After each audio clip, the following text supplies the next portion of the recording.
Hello students, कल हमने discuss किया था नंबर सिस्टम के अंदर बेसिक ओवरव्यू, यानी पूरा चैप्टर के अंदर क्या क्या चीज़ें आने वाली हैं, क्या क्या चैप्टर हम पढ़ने वाले हैं। आज हम डिस्कस करेंगे कि 1.1 जो एक्सरसाइज हमारी है उससे पहले हम उसके बेसिक को समझेंगे ताकि हम 1.1 को स्मूथली आसानी से कर सकें। तो स्टार्ट करते हैं बिना किसी देरी के। नंबर सिस्टम चैप्टर हमारा चल रहा है।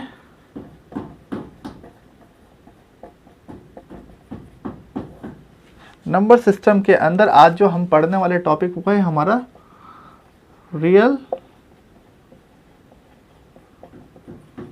नंबर। राइट, रियल नंबर पढ़ रहे हैं हम। रियल नंबर हमारे दो टाइप्स के होते हैं। कौन कौन से टाइप्स के होते हैं? एक होता है अपना इरेशनल नंबर और दूसरा आपका होता है रैशनल नंबर।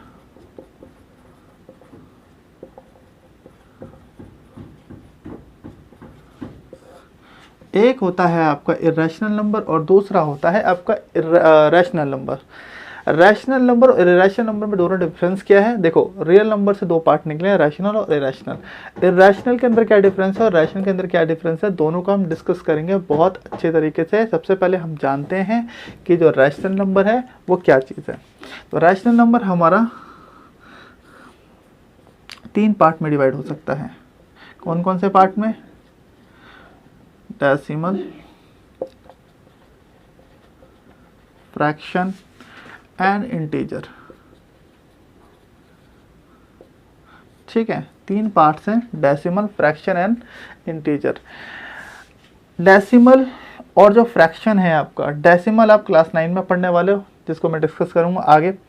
फ्रैक्शन हम क्लास 8 में पढ़ चुके हैं, यानी आप सभी ने क्लास 8 में, अभी आप 9th में आए हैं तो आपने पढ़ा होगा फ्रैक्शंस के बारे में, किस तरीके से नंबर लाइन पे डिनोट करते हैं फ्रैक्शन वाली वैल्यू को। वो सभी रैशनल नंबर होते हैं। 7th क्लास में भी रैशनल नंबर है, 6th में भी है, तो आगे भी आपको रैशनल नंबर के बारे में जानकारी मिलेगी। अभी हम डिस्कस करते हैं पहले इंटीजर। तो इंटीजर को और भी तोड़ा जा सकता है और पार्ट्स में। ठीक है, हम इसको 3 पार्ट्स में डिवाइड कर सकते हैं। एक है हमारा नेगेटिव और एक है हमारा पॉजिटिव, तीसरा हमारा है ज़ीरो। ठीक है, इंटीजर जो बना है हमारा वो 3 चीज़ों से बना, 3 एलिमेंट से बना है मिलकर। एक होता है नेगेटिव, एक होता है पॉजिटिव और तीसरा होता है ज़ीरो। आपने नंबर लाइन तो पढ़ा ही होगा। नंबर लाइन के अंदर ये जो पार्ट होता है आपका, ये नेगेटिव वाला पार्ट होता है और इधर वाला जो पार्ट होता है आपका वो पॉजिटिव वाला पार्ट होता है। राइट, सही कह रहा हूँ मैं? ये नेगेटिव और ये पॉजिटिव होता है। इन दोनों को बैलेंस कौन करता है? ज़ीरो। अब आप इसको इस तरीके से समझ सकते हैं कि जो आपका इंटीजर होता है, इंटीजर 3 चीज़ के मिलकर बनता है। पहला बनता है आपका नेगेटिव नंबर, दूसरा ज़ीरो और तीसरा पॉजिटिव नंबर से। इन तीनों नंबरों का जो मिक्सचर होता है वही कहलाता है इंटीजर। अगर मैं बोलूँ -7, क्या इंटीजर है ये? बिल्कुल है। अगर मैं कहूँ 97, क्या यह इंटीजर है? बिल्कुल है। अगर मैंने कहा 12 करोड़, क्या यह इंटीजर है? बिल्कुल है। कौन सा इंटीजर है? किस टाइप का है? पॉजिटिव इंटीजर है। अगर मैंने बोला आपके बैंक में -12 रुपये पड़े हैं, इसका मतलब क्या ये इंटीजर है? बिल्कुल है। ये कौन सा इंटीजर है? नेगेटिव इंटीजर है। अगर मैंने कहा आपके फ़ोन में बैलेंस 0 रुपये है, तो मैं उसको क्या कहूँगा? ज़ीरो। यानी कि ये भी एक टाइप का इंटीजर है। ठीक है, अब इसको भी फर्दर हम डिवाइड कर सकते हैं आगे। तो देखिए, पॉजिटिव और नेगेटिव हो गया। अगर मैं पॉजिटिव इंटीजर की बात करूं तो पॉजिटिव में अगर मैं ज़ीरो को थोड़ी देर के लिए जोड़ देता हूं तो हमारे पास 2 पार्ट बन जाते हैं। एक बनता है हमारा होल नंबर और दूसरा बनता है हमारा नेचुरल नंबर। एक बनेगा आपका होल नंबर और दूसरा बनेगा आपका नेचुरल नंबर।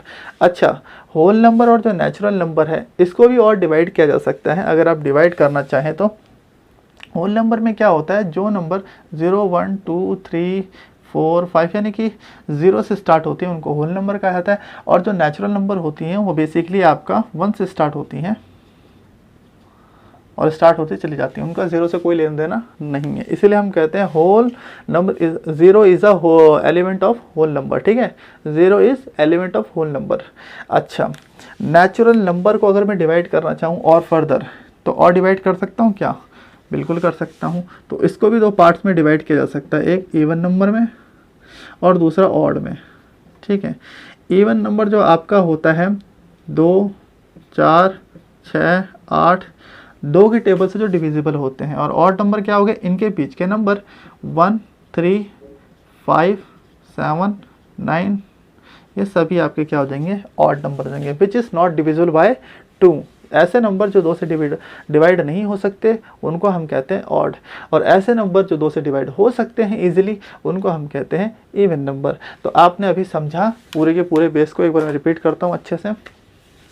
नंबर सिस्टम के अंदर आपने रियल नंबर के 2 पार्ट समझे, रैशनल और रैशनल नंबर। रैशनल नंबर हमारा 3 पार्ट्स में डिवाइडेड होता है, decimal, fraction and integer. Fraction वाला आपने क्लास 8th में पढ़ा होगा। मैं इसको पूरे, आप ये मत सोचिएगा कि मैं इसको पूरा नहीं समझाऊंगा, मैं हर पार्ट के हर सेगमेंट को डिस्कस करने वाला हूँ आगे, पर अभी हम समझते हैं जो मैंने अभी आपको समझाया। रैशनल नंबर में 3 पार्ट्स हैं, decimal, fraction and integer. Fraction and decimal को भी हम गहराई से समझेंगे क्योंकि इन दोनों का बहुत महत्व है आगे आने वाले क्लासेस में। इंटीजर की बात करूं मैं तो इंटीजर हमारा 3 पार्ट्स में डिवाइड कर सकते हैं अगर तोड़ना चाहे तो हम, बिल्कुल नंबर लाइन की तरह, पॉजिटिव, नेगेटिव और ज़ीरो में। अगर मैं पॉजिटिव को थोड़ी देर के लिए एक साथ ले लेता हूं तो आप देखेंगे कि यहाँ पे होल नंबर और नेचुरल नंबर इससे बनकर निकलेगा। होल नंबर में 0 आ जाता है और नेचुरल नंबर में 0 नहीं आता, मतलब 1 से स्टार्ट हो जाता है, बस इतना ही फ़र्क है। और अगर नेचुरल नंबर को और मैं तोड़ना चाहूँ तो 2 पार्ट्स में डिवाइड कर सकता हूँ, एक इवन और एक ऑड में। इवन नंबर देखो, इसी नंबर में से अगर मैं 1, 3, 5 और आगे जो फर्दर नंबर्स होंगे उनको निकाल दूं तो वो बन जाएंगे ऑड।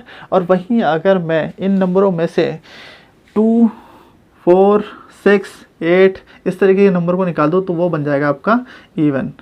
उम्मीद करता हूँ आपको इतना ज़रूर समझ में आया होगा। अब हम थोड़ा सा आगे बढ़ते हैं और गहराई से चीज़ों को समझने की कोशिश करते हैं, एक एक पॉइंट को समझने की कोशिश करेंगे, राइट। तो मैं यहाँ से रफ कर रहा हूँ।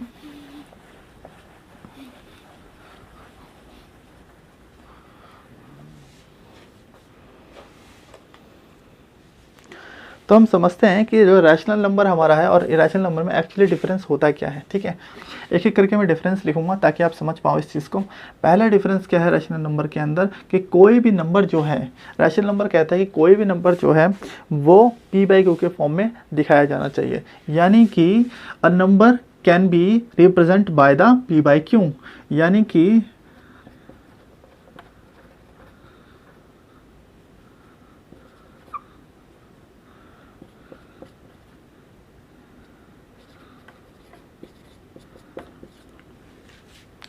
किसी भी नंबर को अगर मैं रिप्रेजेंट करता हूँ तो p/q के फॉर्म में रिप्रेजेंट कर सकूँ, और जो नीचे q है यानी डिनोमिनेटर वाला पार्ट है वो मेरा 0 नहीं होना चाहिए, ठीक है। दूसरा पार्ट की अगर मैं बात करता हूँ तो डेसिमल फॉर्म आ जाएगा आपका, decimal form.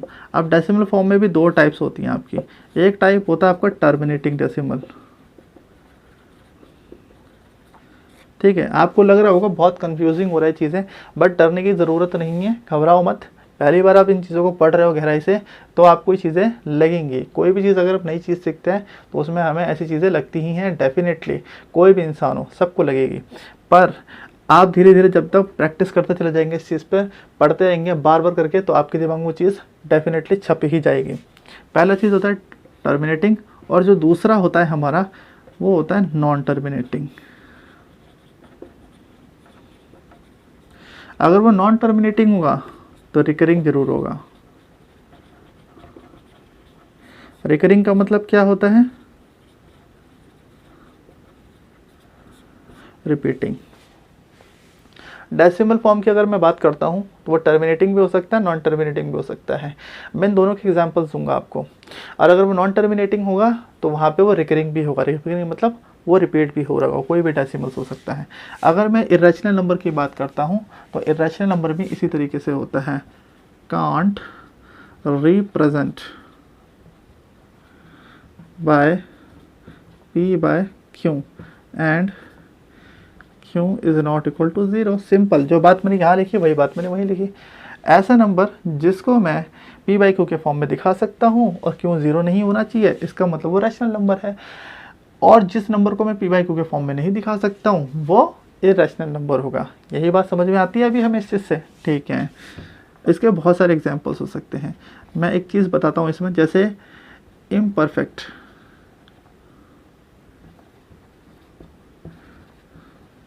Square roots, imperfect square roots, ऐसे स्क्वायर रूट्स जो कि परफेक्ट नहीं हो सकते। मैं सबको एग्जांपल्स दूंगा एक एक करके। तीसरी चीज़ हो सकती है इसके अंदर डेसिमल वाली, जैसे मैंने अभी आपको रैशनल नंबर के अंदर डेसिमल की बात करी, तो तीसरी चीज़ डेसिमल वाली होगी और इसमें एक ही चीज़ होगी डेसिमल के अंदर, दो पार्ट्स नहीं होंगे। वो क्या होगा, ये नॉन टर्मिनेटिंग होता है पहली चीज़, प्लस एक चीज़ और होती है इसके अंदर, वो क्या होता है, नॉन रिकरिंग।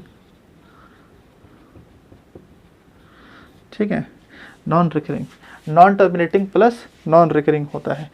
तो होता क्या एक्चुअली, रैशनल और इरेशनल नंबर ये दोनों के दोनों हैं, जो इन दोनों के अंदर ये इंपॉर्टेंट चीज़ है, ये इंपॉर्टेंट फैक्ट है समझने के लिए। तो हम इसको समझते हैं, अगर मैं किसी नंबर को दिखाना चाहता हूँ p/q के फॉर्म में, अगर मैं दिखा पा भी रहा हूँ तो मैं उसे बोलूँगा रैशनल नंबर, सिंपल। अगर किसी नंबर को आप बताना चाहते हैं कि वो रैशनल नंबर है, तो उसका सिंपल सा फंडा है, कोई भी नंबर हो, अगर आपने उसको फ्रैक्शन में दिखा दिया, p/q का मतलब क्या है, फ्रैक्शन में दिखा दिया, दैट मीन्स वो रैशनल नंबर है। अगर आप उसको p/q के फॉर्म में नहीं दिखा पा रहे, that means they are not a rational number. Clear हो गया आपको। दूसरी चीज़, डेसिमल की बात करें हम, तो डेसिमल के अंदर रैशनल नंबर कैसे होते हैं, एक टर्मिनेटिंग वाले होते हैं और दूसरा नॉन टर्मिनेटिंग होते हैं। अगर वो नॉन टर्मिनेटिंग होंगे तो रिकरिंग भी होंगे डेफिनेटली।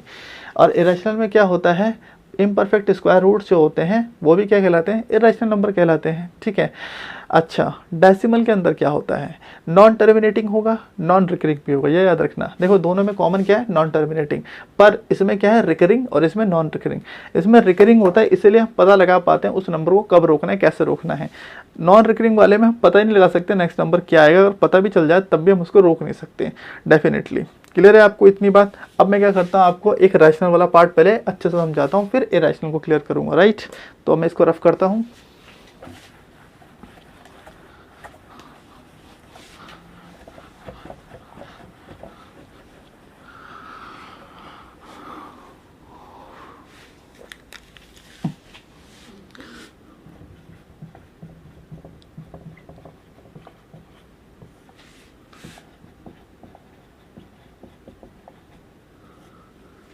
रैशनल नंबर, परिमेय संख्याएं बोलते हैं इनको हिंदी में। तो रैशनल नंबर की अगर मैं बात करता हूँ, अभी मैंने आपको एक चीज़ फैक्ट बताई इसके अंदर। फैक्ट क्या बताया मैंने, कोई भी नंबर जो p/q के फॉर्म में दिखा सके and q is not equal to 0। मैं कुछ नंबर लिखता हूँ, आप मुझे बताना, ठीक है, सोचना या आप वीडियो को पॉज करना, इसके बाद बताना। मैंने बोला 0, मैंने बोला -7, मैंने बोला 0.3, ये दो नंबर लिखे मैंने, ये दो नंबर, और यहाँ पे तीसरा नंबर है। आप मुझे बताइए क्या ये इरेशनल नंबर है। एक मिनट के लिए वीडियो पॉज कीजिए और बताइए आप मुझे कि क्या ये इरेशनल नंबर है या रैशनल नंबर है, बस इतना बताइए आप मुझे, ठीक है।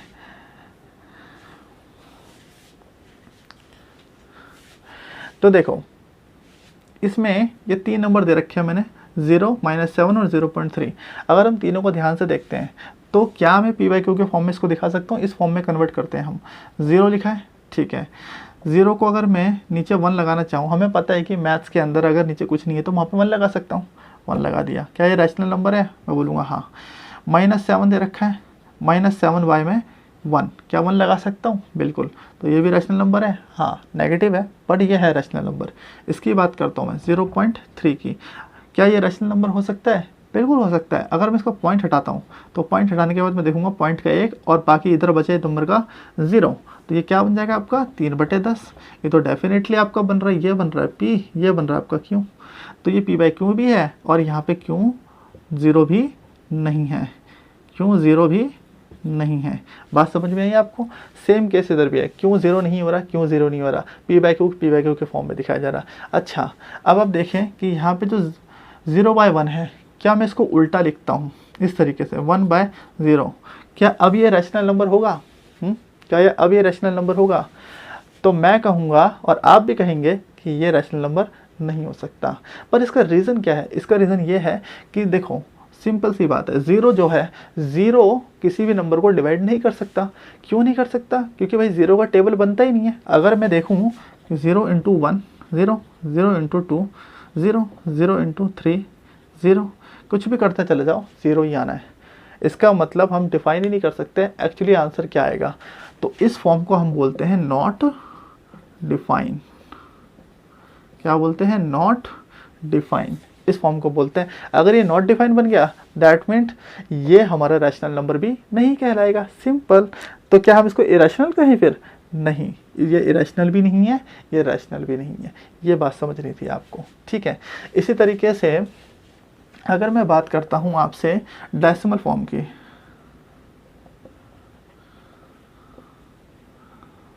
तो डेसिमल फॉर्म में मैंने आपको ना दो बातें लिखवाई थी, एक टर्मिनेटिंग और नॉन टर्मिनेटिंग। सबसे पहले टर्मिनेटिंग की बात करते हैं, टर्मिनेटिंग वाली की बात करते हैं।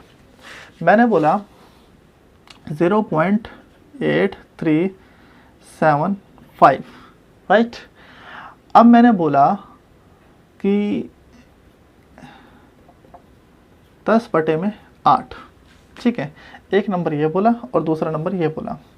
मैंने बोला ये नंबर और ये नंबर, क्या ये टर्मिनेटिंग के एग्जांपल्स हो सकते हैं? बिल्कुल हो सकते हैं, क्योंकि मैंने क्या बोला, डेसिमल तो है प्लस टर्मिनेटिंग भी बना रहा है। कैसे बना रहा है? अगर मैं इस पॉइंट को हटाना चाहूँ 0.8375 को अगर मैं पॉइंट हटा के लिखना चाहूँ तो मैं कैसे लिखूँगा? पॉइंट का 1, बाकी 4 नंबर हैं तो उनके 4 0 हो गए।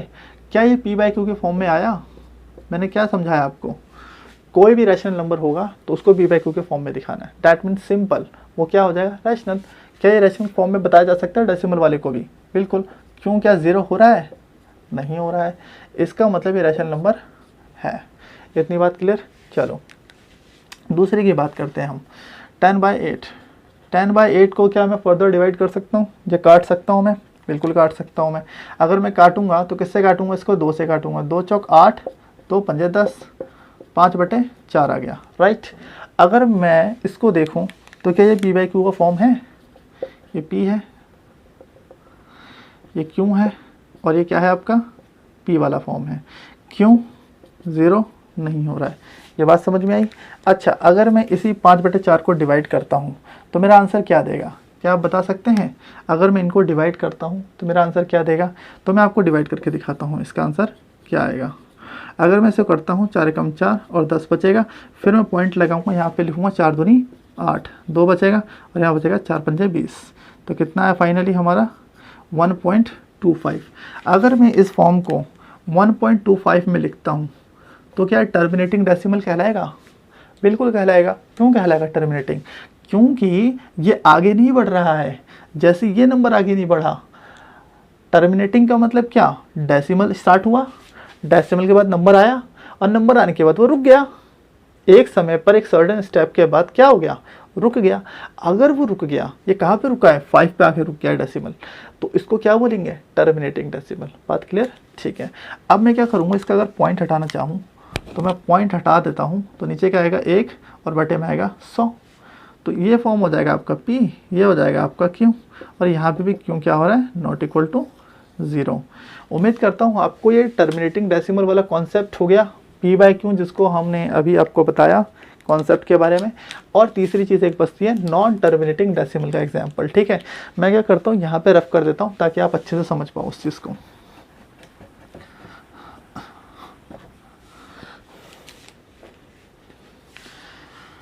डेसिमल का दूसरा पार्ट है आपका नॉन टर्मिनेटिंग।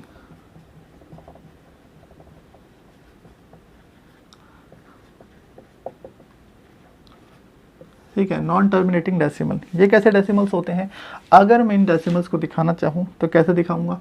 मैंने बोला 7.5333333333 एंड नहीं है इस चीज़ का।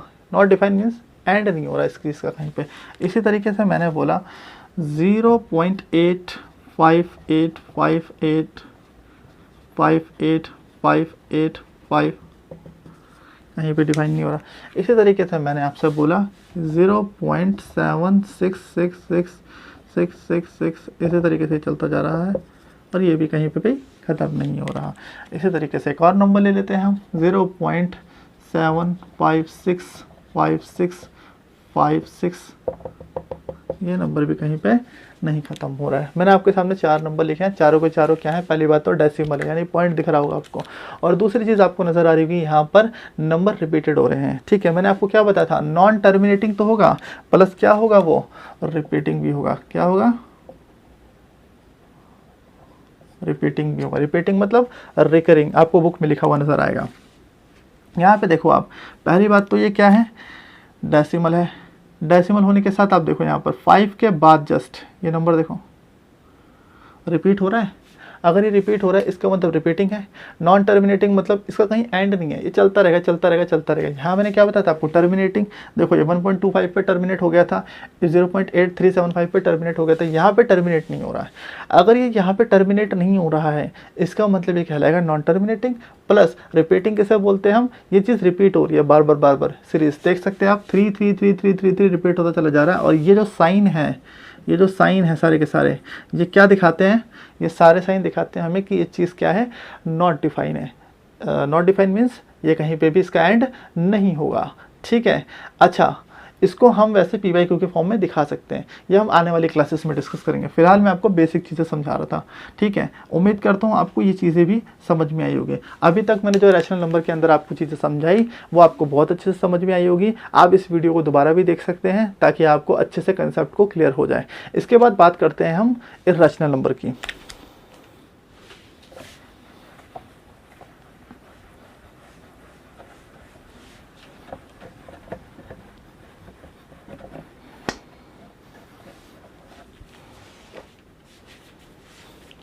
अब हम समझते हैं इरेशनल नंबर कैसे नंबर होते हैं और उस नंबर का हम यूज़ अपने सवालों में किस तरीके से करेंगे। तो बेसिक को समझते हैं पहले, इरेशनल नंबर क्या होता है। तो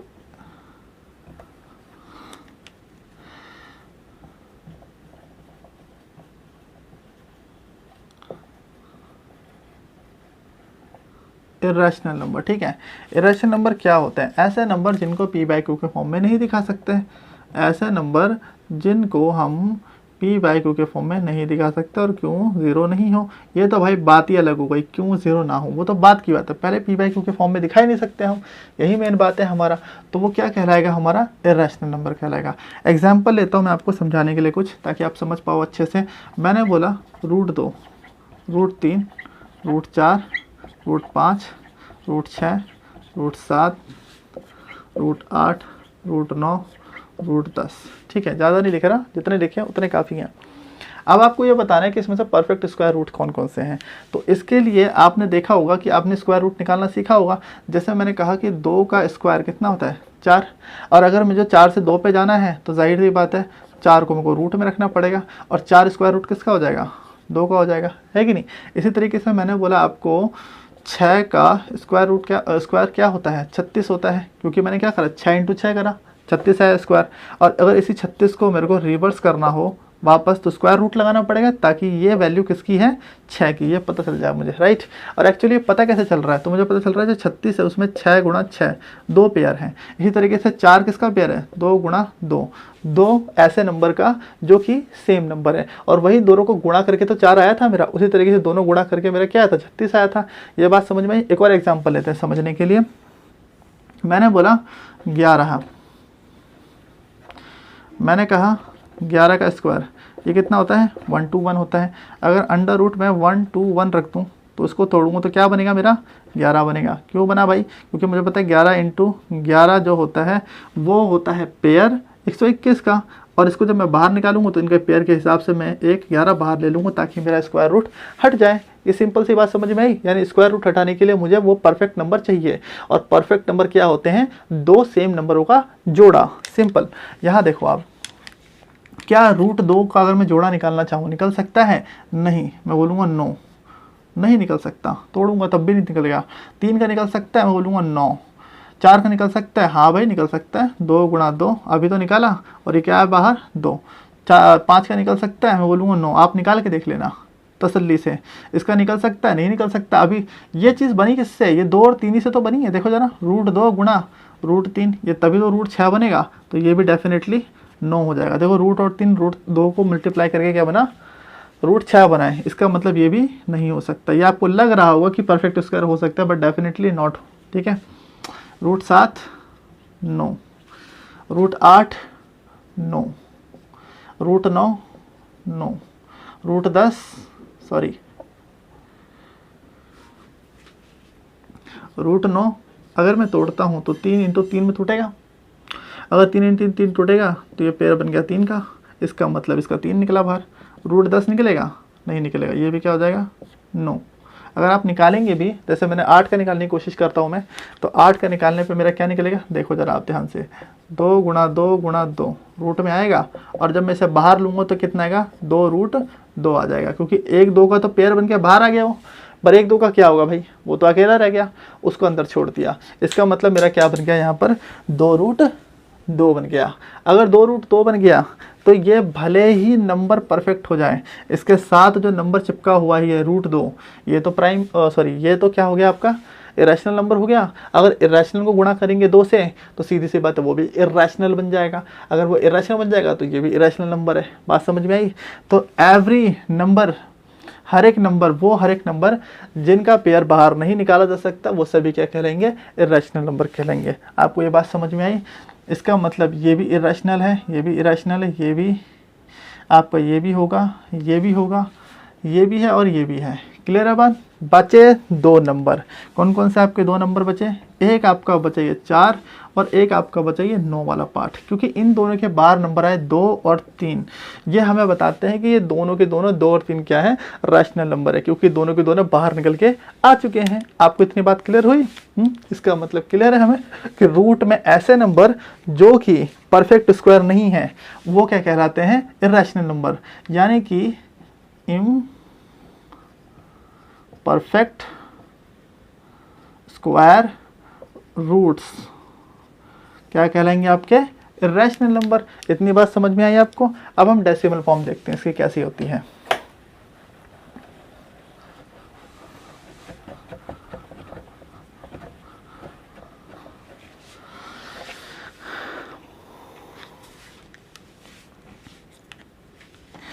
इसकी जो डेसिमल फॉर्म होती है आपकी, अगर मैं बात करता हूँ इसके डेसिमल फॉर्म की,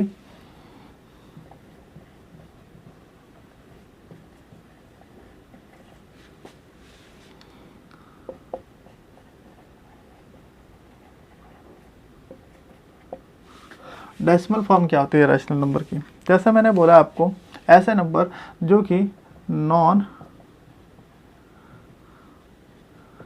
टर्मिनेटिंग प्लस नॉन रिकरिंग होंगे। ऐसे नंबर जो कि नॉन टर्मिनेट भी हो और नॉन रिकरिंग भी हो, ये आपको बात समझनी है। सबसे पहले हम एक नंबर लिखते हैं एग्जाम्पल के तौर पे समझने के लिए।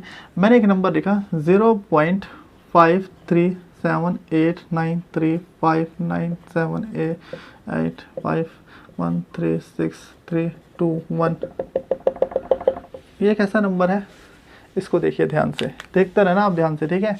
मैं और नंबर लिख रहा हूँ 0.310 3110 31110 31110। क्या ये भी इरेशनल नंबर होगा? एक और नंबर लिखते हैं समझने के लिए 0.1011011101110। इस तरीके से ये नंबर भी है। इसी तरीके से मैं और नंबर लिखता हूँ आपके सामने 3.142857। ये भी नंबर लिखा मैंने आपके सामने। और एक लास्ट नंबर एक और लिख लेते हैं हम, पाई, ठीक है? इसको क्या बोलते हैं हम, पाई, ठीक है? तो देखो मैंने आपके सामने 5 नंबर लिखे एग्जाम्पल के तौर पर समझने के लिए हमने इसको, ठीक है? तो पहला जो नंबर है हमारा वो है 0.5378935। अब ये बताओ इसमें क्या नॉन टर्मिनेटिंग है ये? हाँ भाई, चलता रहेगा, ख़त्म नहीं होने वाला। नॉन रिकरिंग है ये? रिपीट हो रहा है, रिकरिंग मतलब रिपीट होना, रिपीट हो रहा है कहीं पे, ये रिपीट ही नहीं हो रहा। रिपीट का मतलब क्या? ऐसी सीरीज जो रिपीट हो रही हो बार बार, रिपीट ही नहीं हो रहा। इसका मतलब ये नंबर क्या कहलाएगा, इरेशनल नंबर क्या कहलाएगा। क्या कहलाएगा आपको ये नंबर? इरेशनल फॉर्म कहलाएगा। दूसरा नंबर देखते हैं 31033। आप देखते हैं आपको ऐसा लगेगा कि जैसे रिपीट हो रहा है नंबर, बट एक्चुअली में रिपीट नहीं हो रहा। रिपीट का मतलब होता है जो पिछला सीरीज गया, जैसे मान लो एग्जाम्पल के तौर पे 310 लिखा हुआ है, ठीक है? अब यहाँ पे 3110 लिखा हुआ है, आप बोलोगे 00 रिपीट हो रहा है, बट ऐसा नहीं है। आप देखो यहाँ पे 110 3110 और यहाँ पे देखो 31110 है, 31110 है। आप देखोगे तो यहाँ पे नंबर बढ़ता ही जा रहा है, रिपीट नहीं हो रहा, एक्चुअली नंबर बढ़ते जा रहा है। अगर मैं सीरीज बनाने की कोशिश भी करूँ, सीरीज बनी नहीं पहली बात तो, है ना। अगर ये बनेगी नहीं तो डेफिनेटली ये क्या कहलाएगा, इरेशनल नंबर कहलाएगा, है ना। 1 देख रहे हो, 11 111 इस तरीके से क्या है, इरेशनल नंबर है, ठीक है। कहीं सीरीज का मतलब क्या होता है, रिपीटिंग का मतलब क्या होता है, जैसे मैंने 0.310 तो मैंने इसके बाद क्या लिखा आपका 310 310 310 310, या फिर मैंने लिखा 0.3110 110 110 110 0 इस तरीके से नंबर। ये सभी नंबर क्या खेलेंगे आपके, रिपीटिंग होंगे। क्यों होंगे रिपीटिंग, देखो जरा यहाँ ये और ये आगे और भी चलता रहेगा नंबर, है कि नहीं। तो ये क्या खेलेंगे, रिपीटिंग। और यहाँ पे आप देखोगे तो आपको देखने को मिलेगा 3 के बाद जस्ट 110 110 110 110 110, ये भी क्या हो रहा है, रिपीट हो रहा है। तो ये तो इरेशनल नंबर नहीं है, ये क्या है, रैशनल है। क्या है ये, रैशनल नंबर है। बात समझ में आई। बट ये इरेशनल नंबर हो जाएंगे। आपको क्लियर हो रहा होगा, धीरे धीरे थोड़ा थोड़ा समझ में आ रहा होगा, आपको और अच्छे से देखना पड़ेगा वीडियो, ठीक है। यहाँ पे देखो 10 110 11110 और 1110, इसका मतलब ये भी क्या हो जाएगा, इरेशनल नंबर हो जाएगा। लास्ट वन देखते हैं 3.142857, आगे भी नंबर है पर वो नंबर रिपीटेड नहीं हो रहे हैं। इसका मतलब क्या है, इनकी कोई एक इक्वल पेयर नहीं बन पा रहा है, जिसकी वजह से हम कहेंगे कि ये क्या है, इरेशनल नंबर है। लास्ट में क्या है आपका, एक पाई है। पाई को एग्जाम्पल में क्यों लिया, क्योंकि एग्जाम्पल पेपर में कई बार पूछ लेता है। आज से 5-6 साल पहले ये चीज़ें पूछा करता था कि भाई पाई बताओ क्या रैशनल है, रैशनल है, या आपको एक 22/7 नंबर दे दिया, अब बताओ कि रैशनल है, इरेशनल है। तो कई बच्चे बोल देंगे ये इरेशनल है, देखते ही, है ना। कई बच्चे बोलेंगे रैशनल है, बट ये चीज़ रैशनल है क्योंकि इसको पी और क्यू तो मिल गया, तो ये हो गया आपका रैशनल नंबर। क्या हो गया आपका, रैशनल। बट ये चीज़ क्या हो गई आपकी, इरेशनल नंबर। ये बात याद रखना। क्यों हो गई इरेशनल, क्योंकि पाई की जब वैल्यू निकालते हैं हम, जब पाई की वैल्यू निकालते हैं तो 3.142857, ठीक है, इस तरीके से चलती रहेगी। और इसी तरीके से अगर मैं बात करता हूँ यहाँ पर 22/7 की, ठीक है, तो 3.14, यहाँ मैं बात करता हूँ 3.14 की, जब डिवाइड करेंगे तो 3.14 और 3.14 दोनों में सेम आएगा। इसके बाद जो नंबर रिपीटेड होगा तो आप देखेंगे पाई के अंदर वो नंबर सेम नहीं आएगा, मिलियंस ऑफ नंबर्स में चले जाएंगे, डेसिमल में तब भी सेम नहीं मिलेगा। बट 22/7 में देखेंगे तो आपका पेयर बनना शुरू हो जाएगा, 3.142857, ठीक है, फिर 142857, फिर 142857, ठीक है। आप देखेंगे कि यहाँ पे नंबर क्या बन रहा है, 142857 142857 1428, यहाँ पे देखेंगे आप कि 6 का पेयर बना रहा है ये नंबर, ठीक है। यहाँ पे ऐसा नहीं होने वाला, बिल्कुल नहीं होने वाला। आप जब देखेंगे कहीं भी नेट पर सर्च करके देख सकते हैं इजीली। तो इसीलिए पाई की जो अप्रॉक्स वैल्यू मानी गई है, पाई की जो अप्रॉक्स वैल्यू मानी गई है वो क्या मानी गई है, 22/7, ताकि हम इजीली क्वेश्चन को सॉल्व कर सकें, ठीक है। आपको इतनी सारी चीज़ें समझ में आई होंगी। मैंने इरेशनल और रैशनल दोनों चीज़ें कंप्लीट कर दी अच्छी तरीके से। उम्मीद करता हूँ आने वाली क्लासेस के लिए भी आप मेरे साथ इसी तरीके से जुड़े रहेंगे जिस तरीके से आज साथ दे रहे हैं। Thank you very much. मिलते हैं नेक्स्ट क्लास में।